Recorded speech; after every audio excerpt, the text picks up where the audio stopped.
Sadhguru, I'm kind of confused. Lots of times I want to make something happen and I do everything I can and I don't take no for an answer and it happens. Other times I do everything I can and it still won't happen. So are there things bigger than me at control, or is it still me doing it, or how does it actually work? Whenever things don't happen the way you want them to happen, there is a temptation to think and name it as destiny. Because this is a way of dealing with failure. This is not destiny, this is just cheap psychiatry. You're trying to solace yourself to your present condition. If you want to make any situation the way you want it, outside situation, there are a million different ingredients here. Not all of them are you even aware of. Today, science can prove this to you, beyond any doubt. The way you're perceiving life right now through your sense organs, it is only enough for your survival. It is not enough to master your destiny.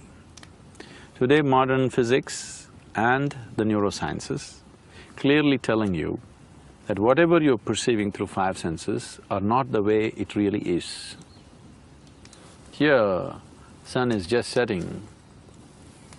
For your eyes, it is just going to be dark in a few minutes. But there is a whole host of creatures in this forest. For them, the day begins. So what's light for you is darkness for them. What is darkness for you? Do you hear them waking up? They're saying good morning. Getting started. So what is darkness for you is light for them. So sense organs are sufficient instruments for survival only. With that, you don't master your destiny. Because if you want to create a situation the way you want it, you have to have some mastery over your life energies. Because ultimately, the whole existence is energy. You can never logically figure out every aspect of life around you. But a lot's happening out of our mind. We want to go on this course, we set it, and our mind takes us there, right? I mean, it starts with that. I already told you, if you have mastery over your mind, 50 to 60% of your life will be in your controls. 50 to 60% of your destiny will be decided by you. And that's all. Still there's another 40% that you don't like. Okay, but when you said, okay, what you were doing with these practices was introducing you to the Creator, basically, inside yourself, but it doesn't… that's not clear. You do the practices, suddenly your health straightens out, you're not clear you're making this introduction. I mean, it's still hard to understand what's happening. See, whatever situations you're living in, you need to understand, to be human means that you can mold these situations the way you want it. You are not molded by the situations, you are molding the situations the way you want it. But today, most people in the world are molded by the situations in which they exist. That is simply because they're existing in reaction to the situations where they were placed. So their question will be, why was I placed in such a situation, first of all? That's the first question. Yes. Is it my bad luck? Is it my destiny that I was born to such parents? Is it my destiny that I am born in such a country or this part of the world or that part of the world?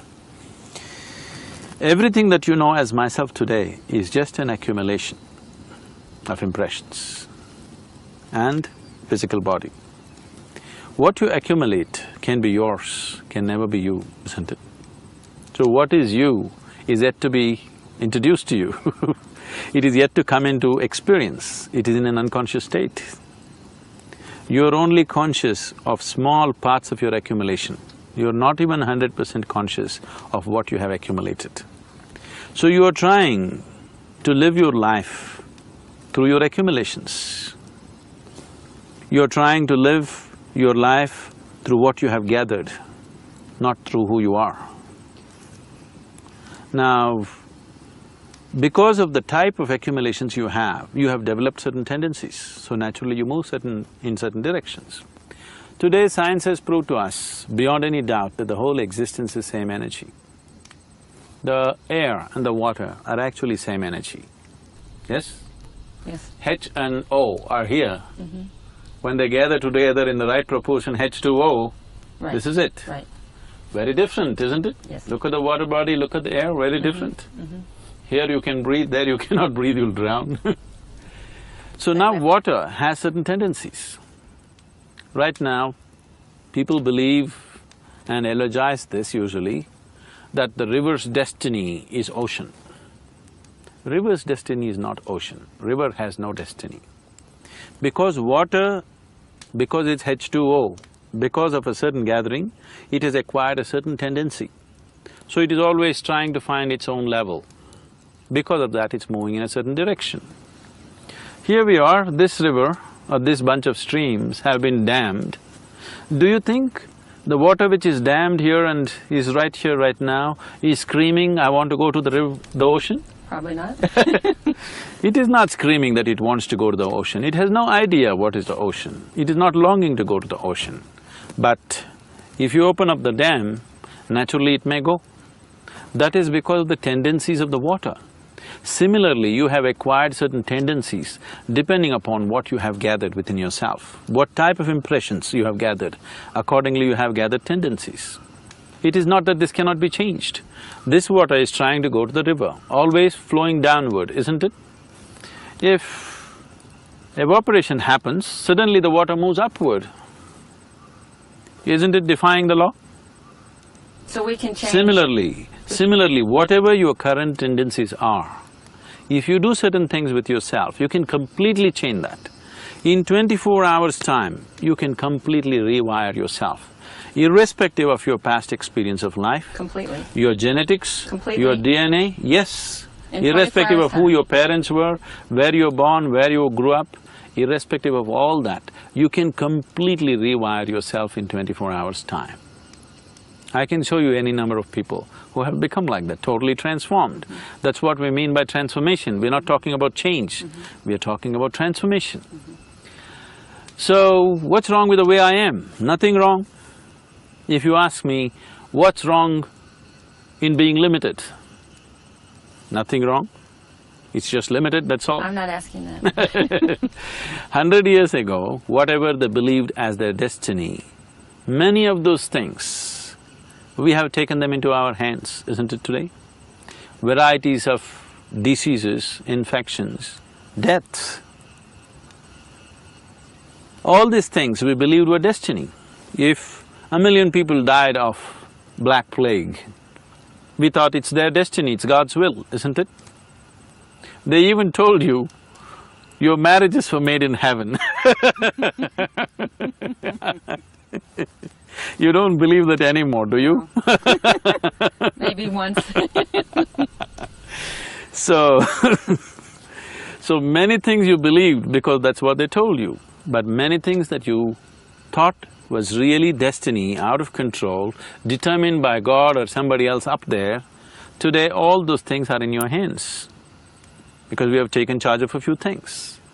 So what we call as technology today is just this, that within the laws of nature, everything that could be taken charge of, someday we will take charge of it on the outside. So when I say inner technology or inner engineering, that's all I'm saying. Everything that this life is naturally happening to a certain law.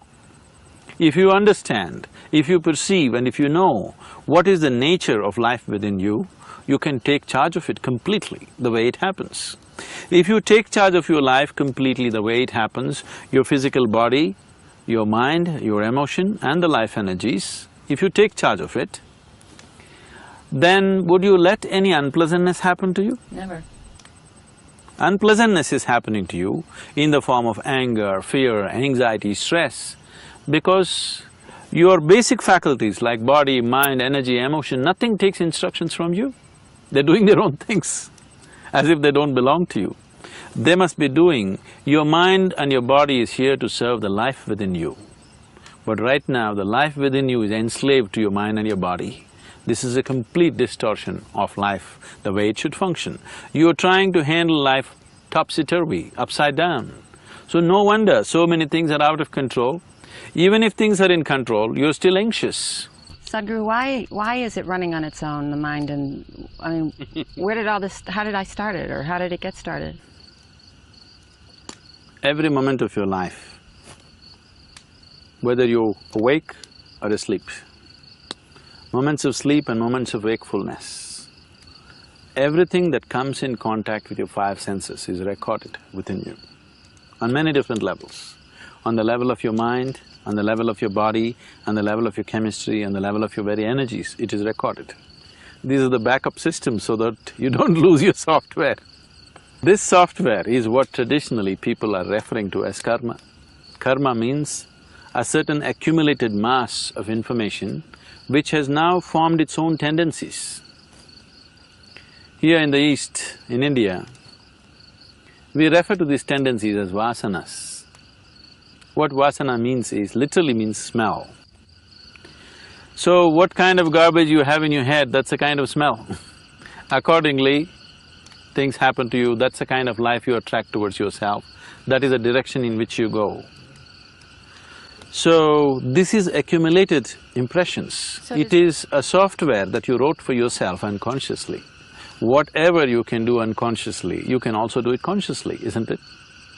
So if you start writing a conscious software for yourself, definitely you would write a software of blissfulness and of liberation, not of bondage and misery.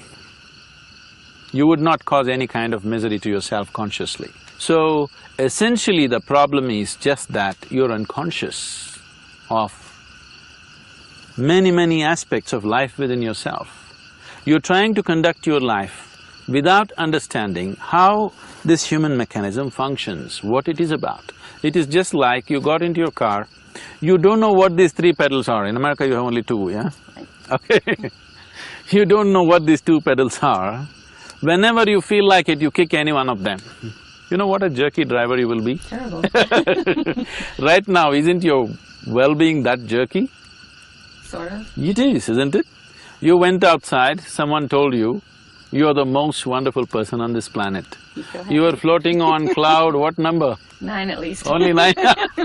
In India we do it on the 11th one. So you came floating on that cloud, you came home and people at home told you who you really are and it crashes. So your well-being is so fragile. Your sense of happiness, your peacefulness, everything is so fragile. People say, if you sit next to a still lake, you will become peaceful.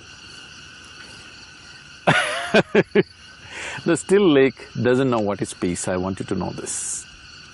Peace, or there's too much talk about peace, is a concoction of disturbed minds.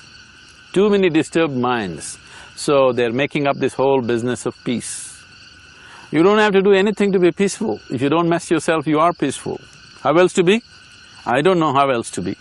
You haven't got yourself all stressed out. So now, if the still lake is giving you peace, so all I have to do is take a pebble and throw it into the lake and you're finished. How fragile it is. Now you make yourself in such a way, if you sit here, if the lake doesn't know peace, the lake should become peaceful because of your presence, because these are all inanimate objects.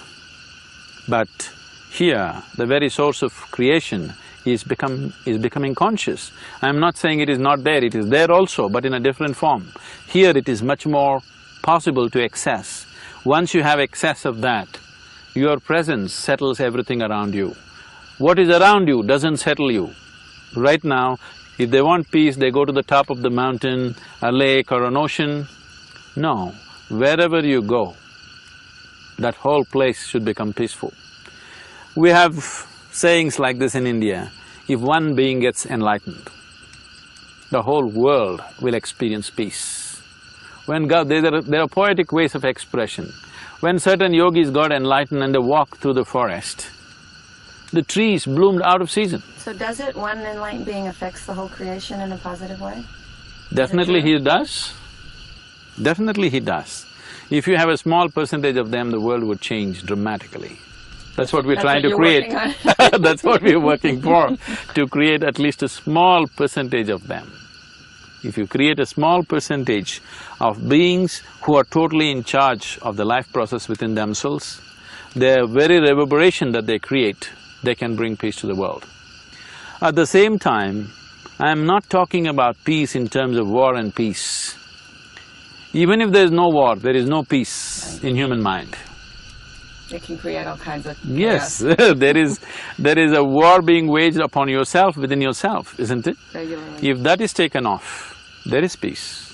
If there is no violence in you, the possibility of violence on the planet is remote, isn't it? Definitely. We are always trying to fix the world. Our ideas of revolution is always about fixing the world. We have fixed the world substantially. If you fix it anymore, there'll be no world left. That far we have gone.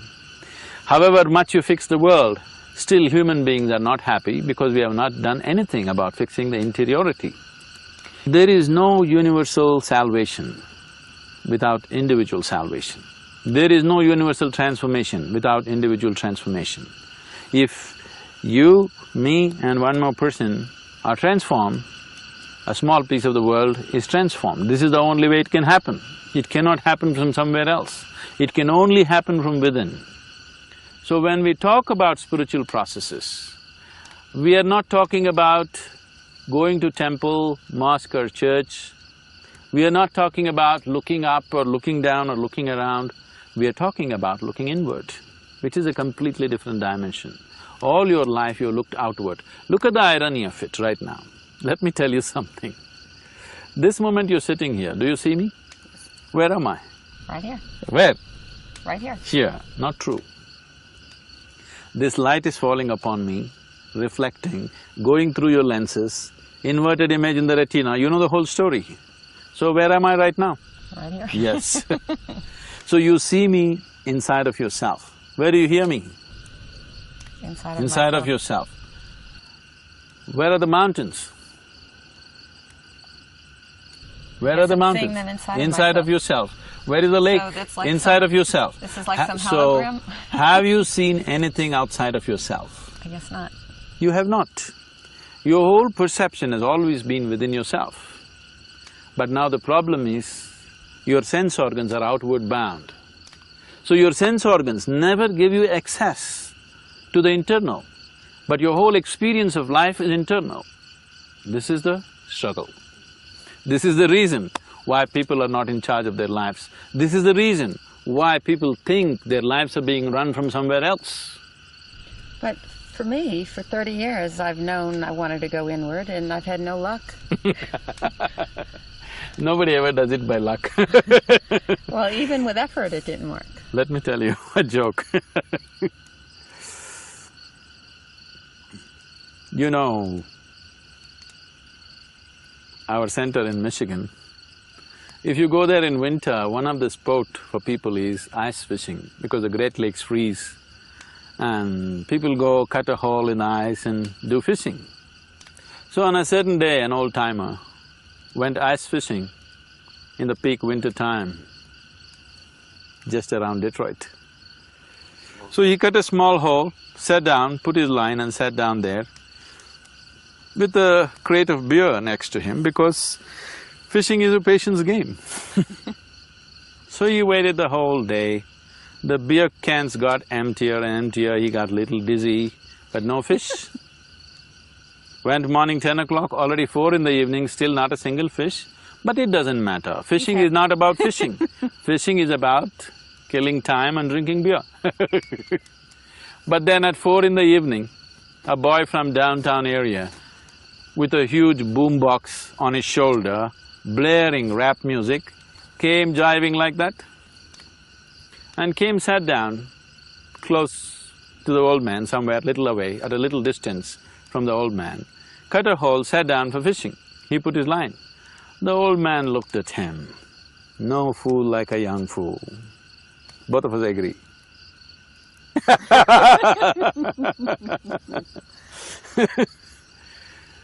I've been sitting here the whole day quietly and I have not caught a single fish. And the fool comes with blaring music and he hopes to catch fish. And he ignored him and focused on his fishing. To his amazement, within 10 minutes the boy caught a huge trout. He landed a huge trout and it went into his basket. He couldn't believe this. He looked at him. Then he thought, ha, flash in the pan, Luck. ignored it and focused on his fishing. But in another 10 minutes, the boy landed one more trout. Now he could not ignore him. This is not luck. He just sat there looking at the boy. The music was blaring, the boy was jiving, sitting down, and in another 10 minutes he landed one more trout. No, he kept his he kept his pride aside and slowly walked down to him and asked, "I've been sitting here the whole day and not a single fish. In 30 minutes you have 3 wonderful trout in your basket. What is this? What is the secret?" The boy lowered the music and said, "Roo-ra, roo-ra, roo-ra, ra, rough." Said, "What?" The boy repeated, "Roo-ra, roo-ra, roo-ra, ra, rough." The old man said, "I don't understand what you're talking about." Then the boy spat out a blob of something into his hands and said, "You have to keep the worms warm." Oh. You got to do it the right way, otherwise it won't happen. So you sitting there the whole day, that's not the point. You have to do the right thing, otherwise life doesn't work. It doesn't matter who you are, life doesn't work for you unless you do the right things. Always people who believe that they're good people are always wondering why it's not working for them and why it's working for someone else. Whoever does the right thing, for him it works. The existence is not judgmental. So you're a good person. So, even if you don't water the tree, will it grow? You're a bad person. If you take care of the tree, will it grow? So good, bad, all these things are in your head. These judgments are essentially human and socially conditioned. In every society they have their own idea of what is good and bad. But the existence is treating all of us the same way. Whoever is receptive right now, he gets the bounty of life. So the whole aspect of yoga is to make you receptive. What does that mean, though? When I say receptive, What does it mean? what is being receptive?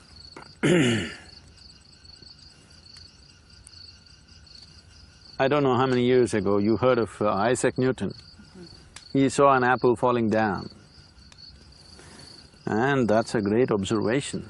I'm sure every village boy knew that apples fall only down. Anyway, he noticed it and the law of gravity was propounded. The apple fell down, that's true. He noticed that, wonderful. But he did not notice the whole big tree has grown up against the gravity. You never noticed that? True. Isn't it? True. The rain is falling down, Right. that's fine. Right. But how did the cloud get up there first? So, there is gravity and there is grace. You are only available to gravity as long as your experience of life is limited to the physicality of who you are. If your experience of life transcends the limitations of the physical, then you become available to grace. Suddenly you function like magic. Other people think you're magic, but you know, you're beginning to access and become available and become receptive to a different dimension of life. And for everybody it is wide open right now. Nobody is better equipped than another person. When it comes to outside realities, all of us are differently capable. What you can do, somebody else cannot do, what someone else can do, you cannot do, this is how it is. But when it comes to inner possibilities, all of us, every one of us, every human being is equally capable. You are not any less capable than a Buddha or a Jesus or anybody for that matter. Now you are looking at me in a certain awe because of the way I live. You are not less capable than me when it comes to inner realities. When it comes to the outside, we are differently capable. For sure you can't drive like me. For sure. But you could meditate like me, nothing to stop you. You can be joyful like me, you can be blissful like me, nothing to stop you. But outside physical capabilities are different, they're acquired. But inner capabilities, all of us have to the same extent. Unfortunately, never explored, never accessed.